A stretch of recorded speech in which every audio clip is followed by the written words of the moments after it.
Meus irmãos, a paz de Jesus, minhas irmãs, a paz de Jesus. Gostaria de deixar uma palavrinha para os irmãos acerca de um tema que é muito importante. Uma palavrinha que é uma palavra que a gente tem que abandonar ela no deserto nosso da busca da restauração, que é a murmuração.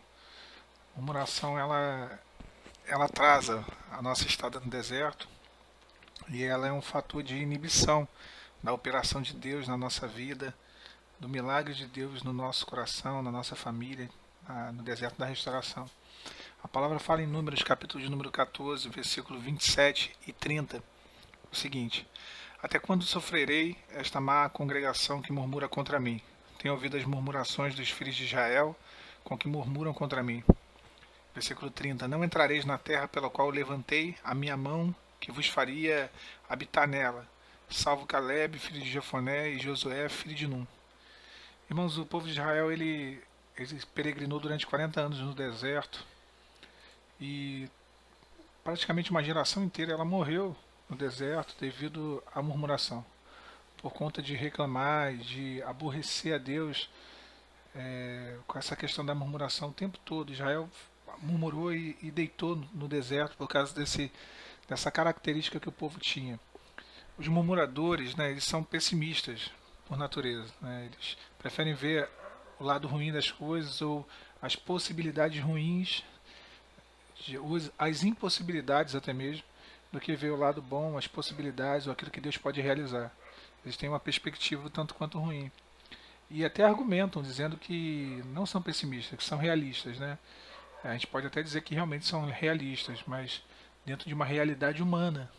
Só que a realidade de Deus ela não é humana, ela é sobrenatural. Deus ele pode fazer coisas que contrariam a realidade, né? A realidade que a gente vê às vezes no nosso casamento, na situação do nosso cônjuge, no contexto todo que a gente está vivendo no deserto. Humanamente falando, a realidade pode nos fazer murmuradores e pessimistas. Mas quando cremos no Senhor, essa realidade ela se afasta. Aí nós passamos a enxergar com os olhos da fé. Em 1 Coríntios 10, Paulo fala que não murmureis, porque alguns que murmuraram foram destruídos pelo exterminador. Ou seja, a murmuração ela cria destruição, a murmuração ela é pecado. A Bíblia mostra claramente que a murmuração é um pecado. É como se a pessoa declarasse para Deus que ela não se contenta com o que Deus ele tem dado para ela, né? É um sinal de incredulidade, um sinal de ingratidão. A murmuração ela contraria até mesmo aquilo que é o agir de Deus, aquilo que é o poder de Deus, né? Ela vai contra. Ela, na verdade, é uma declaração de como se Deus não tivesse poder de realizar algo, de fazer alguma coisa. Israel, por murmurar, se pôs a questionar a autoridade de Moisés e Arão. Quem vive murmurando, irmãos, sempre está questionando a autoridade dos outros, quer seja no âmbito profissional, quer seja na igreja, a autoridade do pastor, sempre está questionando a autoridade de uma outra pessoa. Né? E principalmente a autoridade de Deus, a soberania de Deus, por conhecer todas as coisas. Deus é onisciente, onipresente, onipotente. Se Ele permitiu com que nós entremos nesse deserto, que viemos a passar por algumas situações, ele sabe de todas as coisas. Então a gente não pode questionar a autoridade divina, aquilo que é o conhecimento de Deus. Né? Quem compreendeu a mente do Senhor? Não tem como a gente entender. A condenação de Deus para os murmuradores é severa. O texto mostra isso.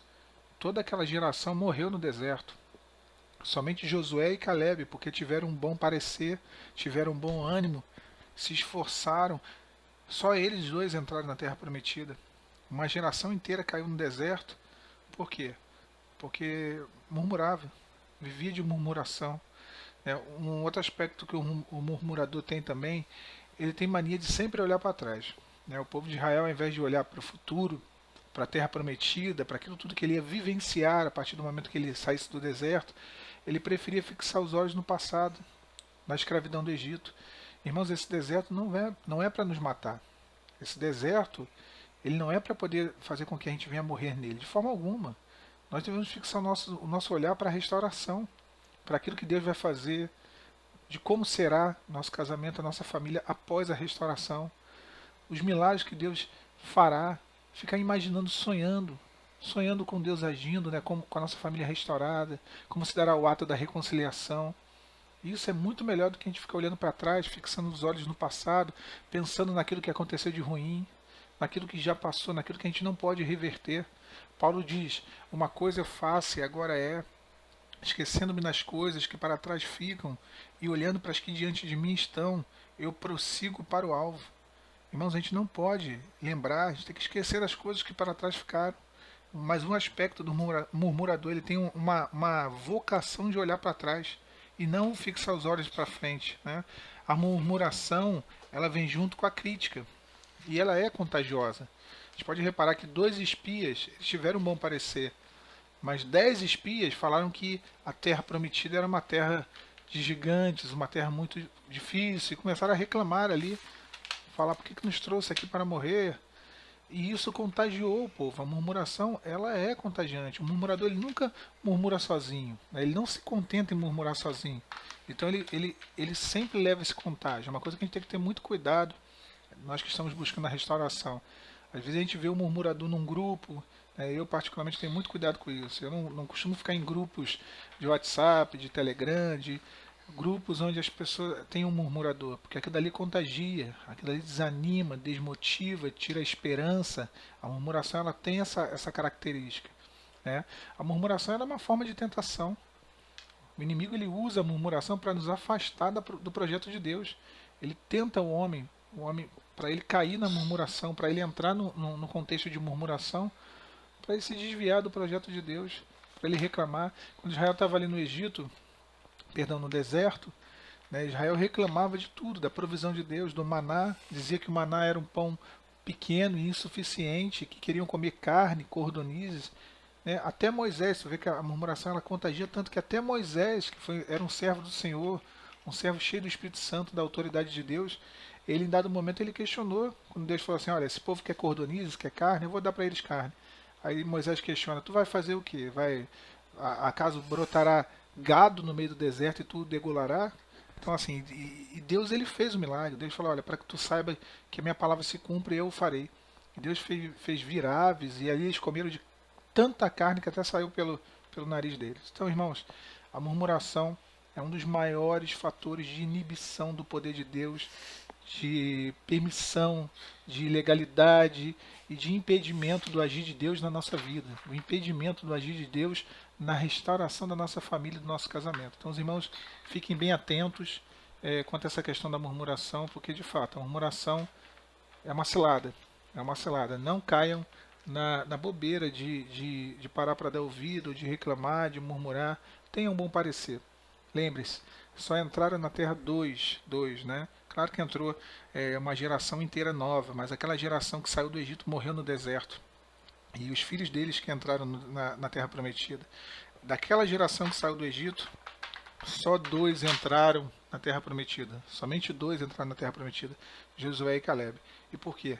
Porque eles creram, porque eles olharam para frente e porque eles tiveram um bom parecer mesmo diante das dificuldades. A terra tinha gigantes? Tinha. A terra tinha cidade fortificada? Tinha. A terra tinha inimigos, exércitos poderosos? Tinha. Mas eles sabiam que eles tinham um Deus que era muito mais poderoso do que aquilo tudo. Irmãos, é difícil, o deserto é. O cônjuge está opresso, tá? Parece às vezes que é impossível, parece que vai demorar anos, parece.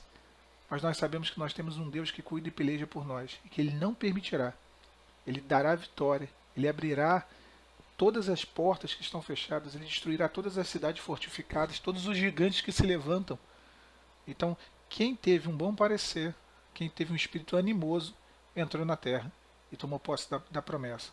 Só vai tomar posse da promessa no deserto da restauração quem tiver ânimo, quem tiver um bom parecer, quem tiver o coração cheio de esperança e cheio de fé. Fica essa palavra para os irmãos, a todos os irmãos, a paz de Senhor Jesus.